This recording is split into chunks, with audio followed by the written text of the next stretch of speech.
Eerie Episodes 0.1. Mga kwentong kababalaghan, katatakutan at mga nilalang na hindi natin nakikita. Ito ang mapapakinggan mo dito sa aking channel. Kaya sit and relax, at makinig sa aking mga kathang-isip na mga kababalaghang kwento. Salamat sa pakikinig. Kung nagustuhan mo ito, huwag kalimutan mag-like and subscribe. Ang simula ng pamilyang aswang. Noong unang panahon, sa isang liblib na nayon na napapalibutan ng matatayog na puno at makapal na kagubatan, may isang angkan na kilala sa tawag na mga Haringa. Sila ay payak na pamilya ng mga magsasaka na namumuhay ng tahimik.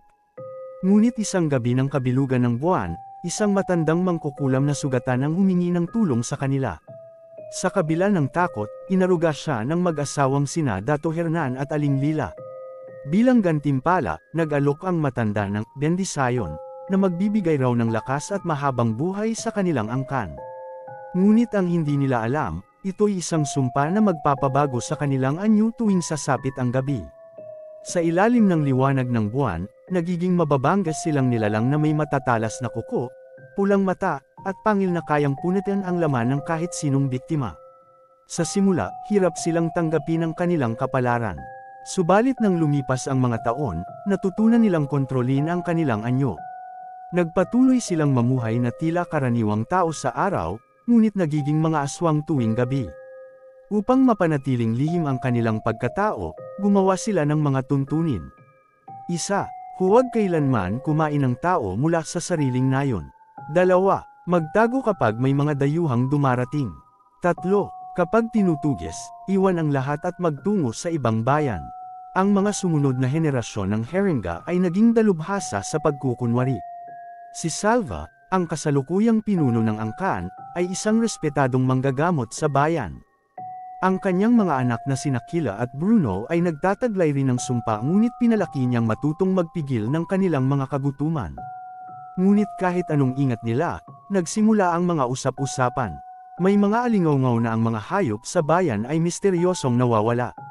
May mga nakakita umano ng mga anino sa kagubatan, mababanggas na nilalang na gumagapang sa dilim. Isang gabi, dumating ang isang grupo ng mga manlalakbay na nagpakilalang mangangaso ng mga nilalang ng gabi. Hindi nila alam na ang pamilya Haringa ang mismong hinahanap nila. Sa harap ng bagong panganib, kailangang magdesisyon si Salva, iiwan ba nila ang kanilang tahanan para muling magtago, o ipagtatanggol nila ang kanilang angkan laban sa mga mangangaso. Ang paglipat ng pamilya Haringa. Sa gabing malamig at tahimik, nagtipon ang pamilya Haringa sa ilalim ng punong balete sa gilid ng kagubatan. Ramdam ang bigat ng desisyon sa bawat isa, hindi naligtas ang kanilang tahanan. Hindi natin kayang manakit ng mga tao, wika ni Salva, habang tinitingnan ang kanyang mga anak. Kailangan nating umalis. Kung manatili tayo rito, hindi lang tayo ang mapapahamak kundi pati ang mga inosente.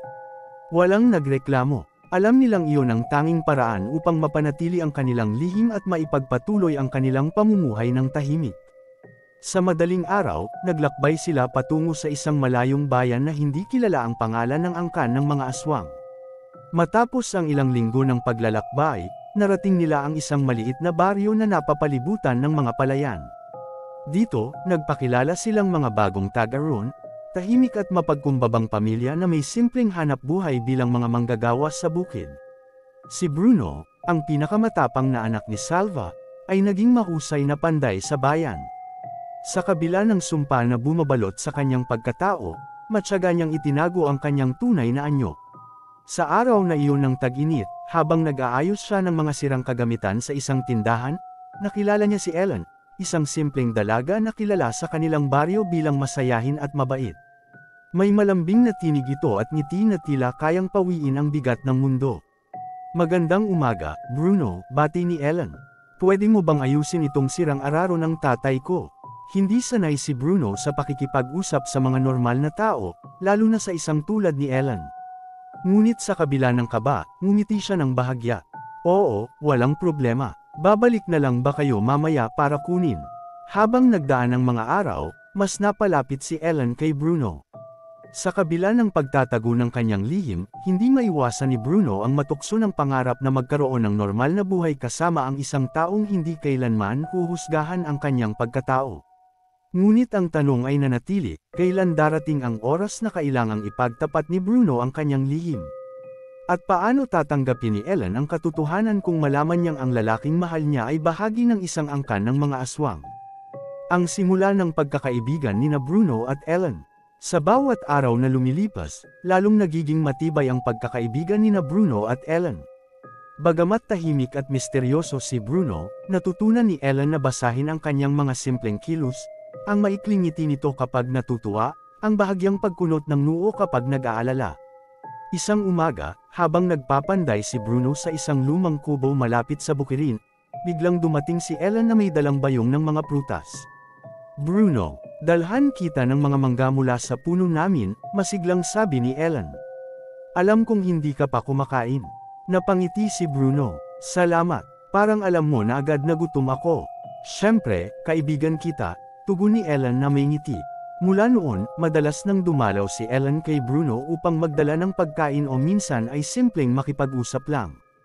Sa kabila ng kanyang tahimik na pagkatao, natutunan ni Bruno na maging komportable kay Ellen. Isang hapon, matapos ang isang mahabang araw ng pagtatrabaho, biglang nagtanong si Bruno, "Gusto mo bang pumunta sa bahay namin?" Napakurap si Ellen. "Totoo ba yan? Akala ko ayaw mong nagpapapunta ng kahit sino roon." "Ikaw lang," simpleng tugon ni Bruno. Agad na sumama si Ellen. Sa paglalakad nila papunta sa bahay ni Bruno, napansin niyang napapalibutan ito ng matataas na puno at tila napakalayo mula sa kabayanan. Nang makarating sila, bumungad kay Ellen ang isang malaking ngunit payak na bahay na gawa sa kahoy. Maaliwalas ang paligid nito, may mga tanim na halaman at puno ng prutas. Sa pintuan ay lumabas si Salva, ang ama ni Bruno, na may mahigpit ngunit mahinahong tingin. "Ito ba ang kaibigan mo?" tanong ni Salva na bahagyang ngumiti. "Opo, itay." Si Ellen, pagpapakilala ni Bruno. Lumapit din si Kila, ang nakababatang kapatid ni Bruno, na may malambing na boses. "Magandang hapon, kaibigan ka pala ni Kuya." Nagulat si Ellen sa mainit na pagtanggap ng pamilya ni Bruno. Inaasahan niyang magiging malamig o mahigpit ang mga ito, ngunit taliwas dito, mabuti silang nakitungo sa kanya. Pinaupo siya ni Aling Lila, ang ina ni Bruno, sa isang malaking kahoy na bangko. "Kumain ka muna, hiha. Pasensya na't simpleng bahay lang ito." "Salamat po, ang ganda po ng bahay ninyo," tugon ni Ellen na may ngiti. Lingid sa kanyang kaalaman, tahimik na nag-aalala si Bruno. Alam niyang sa kabila ng payapang eksenang ito, may sumpa silang lahat na kailanman ay hindi maaaring malaman ni Ellen. Ngunit sa araw na iyon, isa lang ang malinaw, naging mas matibay ang kanilang pagkakaibigan, at sa kabila ng mga lihim, nagkaroon si Bruno ng pag-asa na baka posible rin ang normal na buhay. Ang paalala ng pamilya. Pagkaalis ni Ellen mula sa bahay ng mga Herengga, tahimik na bumalik si Bruno sa loob ng kanilang tahanan. Ramdam niya ang kasiyahan mula sa simpleng pagbisita ng dalaga, ngunit hindi rin mawala ang bigat na bumalot sa kanyang dibdib. "Bruno," tawag ng kanyang ama na si Salva habang nakatayo malapit sa bintana, "kailangan nating mag-usap." Sumunod si Bruno sa kanyang ama patungo sa kanilang silid kainan kung saan naghihintay na rin ang kanyang ina at kapatid. Ramdam niya ang seryosong tensyon sa paligid. "Alam mo na ang mga patakaran natin," malamig ngunit mahinahong sabi ni Salva. "Hindi tayo dapat masyadong nalalapit sa mga normal na tao." "Alam ko po," tugon ni Bruno, iniwas ang tingin. "Kung mahalaga sa iyo ang kaligtasan ni Ellen," dagdag ni Aling Lila, "dapat mong iwasan siya. Hindi natin alam kung hanggang kailan natin mapapanatili ang lihim na ito." Tahimik na nakinig si Bruno habang pinapakinggan ang bawat salita ng kanyang mga magulang. Alam niyang tama sila, hindi simpleng pagkakaibigan na lang ang nararamdaman niya para kay Ellen, ito'y isang damdaming lumalampas sa dapat niyang maramdaman. "Kahit mag-ingat tayo, anak," sabi ni Salva, "darating ang panahon na baka malaman ni Ellen ang totoo tungkol sa atin. At kapag nangyari iyon, mapapahamak siya." Napabuntong hininga si Bruno. "Gagawin ko po ang tama," sagot niya, kahit alam niyang mabigat iyon sa kanyang kalooban. Paglayo ni Bruno. Kinabukasan, nagsimulang umiwas si Bruno kay Ellen. Hindi na siya nagpapakita sa tindahan kung saan sila dati nagkikita. Kapag dumadaan si Ellen sa kanilang kubo, nagdadahilan siyang abala o wala roon. Napansin ito ni Ellen. Sa isang pagkakataon, Nilapitan niya si Bruno habang nagtatrabaho ito sa gilid ng bukirin. Bruno, tawag niya, may problema ba? Pasensya ka na, Ellen, malamig na sabi ni Bruno nang hindi tumitingin. Marami lang akong ginagawa, ganun ba? Tanong ni Ellen na may bahagyang lungkot sa boses. Akala ko galit ka sa akin o may nagawa akong mali. Umiling si Bruno, wala kang kasalanan. Ako lang, kailangan ko ng kaunting espasyo. Bagaman masakit para kay Ellen ang paglayo ni Bruno, pinili niyang igalang ang desisyon nito. Sa puso ni Bruno, alam niyang ginagawa niya ito para sa kapakanan ng dalaga. Mas mabuti nang siya ang masaktan kaysa mailagay si Ellen sa panganib. Subalit sa kabila ng paglayo ni Bruno, nanatiling matibay ang damdamin niya para kay Ellen. At alam niyang sa likod ng lahat ng ito, hindi niya magagawang kalimutan ang dalaga. Ang pagtuklas ng bagong kaibigan. Matapos sundin ni Bruno ang payo ng kanyang mga magulang na umiwas kay Ellen, isinubsob niya ang sarili sa pagtatrabaho at pakikitungo lamang sa kanilang sariling pamilya. Ngunit sa kabila nito, hindi mapawi ang lungkot sa kanyang dibdib. Sa kanilang bagong tirahan, napakalawak ng lupain na napapalibutan ng makakapal na puno at matatarik na bundok. Lihim itong perpektong taguan para sa kanilang pamilya. Sa gitna ng paglilibot upang maghanap ng mga bagong lugar na maaaring gawing taniman, napansin ni Bruno ang kakaibang amoy, isang halimuyak na hindi pangkaraniwan. Mabilis ang naging kilos niya.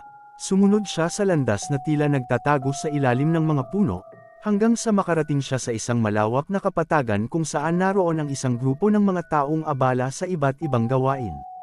Nagulat siya nang mapansin ang kanilang kakaibang anyo, matatalim na mata, mabilis na galaw, at mga kilos na nagpapakilala na hindi sila ordinaryong tao. Isang matandang lalaki ang lumapit kay Bruno.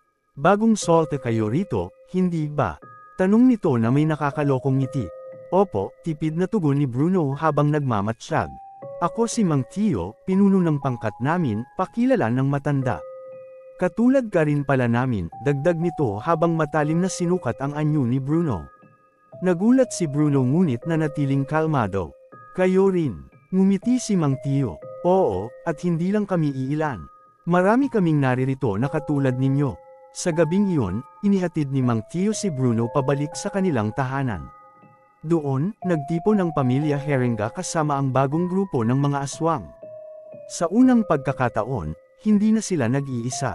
Ipinakilala ni Mang Tio ang kanyang malaking pamilya na binubuo ng iba't ibang lahi ng mga aswang mula pa sa malalayong bayan.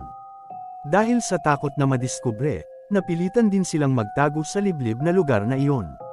Magkaisa tayo, sabi ni Mang Tio kay Salva.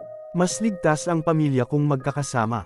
Sumang-ayon si Salva. Simula noon, naging bahagi na ng mas malaking komunidad ng mga aswang ang pamilya Herenga. Habang lumalalim ang samahan nila, natutunan ni Bruno ang maraming bagay tungkol sa kanilang lahi, mga sinaunang tradisyon, lihim na kaalaman, at ang masalimuot na kasaysayan ng kanilang mga angkan. Ngunit sa kabila ng bagong buhay na ito, hindi mawala sa isip ni Bruno si Ellen. Sa puso niya, alam niyang hindi magtatagal ang kanyang pag-iwas sa dalaga. At sa isang mundo kung saan ang pagiging aswang ay lihim na dapat itago, nagbabanta ang bagong panganib na maaaring maglagay sa lahat ng kanilang pinuprotektahan sa alanganin.